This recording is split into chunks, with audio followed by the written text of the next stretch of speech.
Kinde niendi maodong' mana thuolo mar ndalo machuok to riwruok nogo mar siasa mar Linda Mwananchi bago rum mar gibomnendi mano ma Kisumu. Moko kuom jopiny mawuok e bomnendi koroni to wuok oko kendo kwayo kweth nogo mar Linda Mwananchi mondo mi onyalo bago rum mar ginoendo mano mar Kwee ma okrocho chenro moramora mag ohala kaachiel koda wuodhe e bomnendi mano ma Kisumu. Kinde gogo bende ne gisingo ni ok ginyal yoro romnendi bende ok ogwelgie koda ogai madungu siasa mar ODM Laktar Oburo Ginga kata jakom madun bura nendo Gladys Nyasunawanga.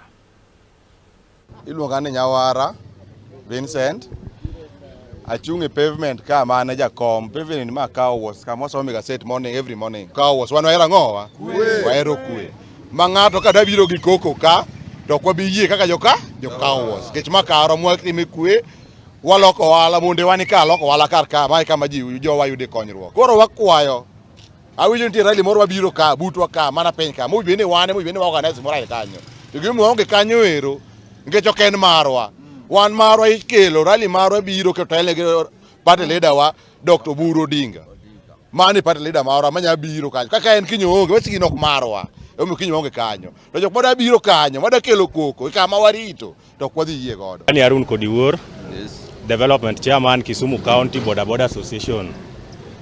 Gima wawacho wan kaka joluo kata car wash wawinjo ni rally moritero ka to car wash ka wadich go ala.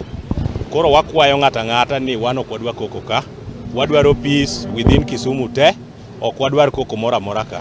Omiyo ka jomoko biro ni wacho ni gin gi guns magidwa biro go Kisumu, we won't allow that. Wan kaka jo car wash wadwaro peace and Kisumu County and ODM, Nyanza Province and ODM and party leader mar ODM and Dr. Oburo Ginga, jakom en Gladys Wanga, mago e jok ma recognized kaka leadership mar ODM. Iluonga ni Kevin Odhiambo Yeke. An kanyakla ma joma daket ma ODM mabarore ok wabiyie godo. Ma joma pango ni biro keto rally ka to jatendwa man Dr. Oburo onge ka ok wadhiyie ma kado ka wuos ka ma gida biro kala ka gidhino. Kondele tutam. Basi kwa majina mimi naitwa Joshua Weno.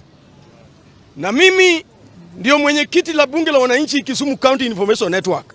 Tunasema wale ambao wanapanga maandamano ama wanapanga rally ya kesho ya Jumapili, hiyo tunasema tungoje hiyo mpaka mwaka 2032 William Ruto amalize wakati wake.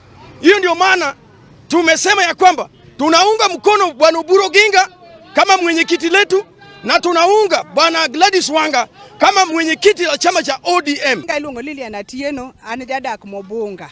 Utam emwa support Dr. Oburo, wa support Gladys Wanga, ema wang'eyo kendo kama ne babo wewa ema wanyonore ma ok wawe.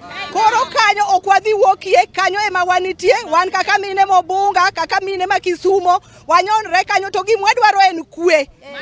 Wan jo wa support to utam. Awe nyinga iluonga na chieng Madam Chief ajadak Mobunga. An ka wuoyo rally mabiro chieng Jumapili.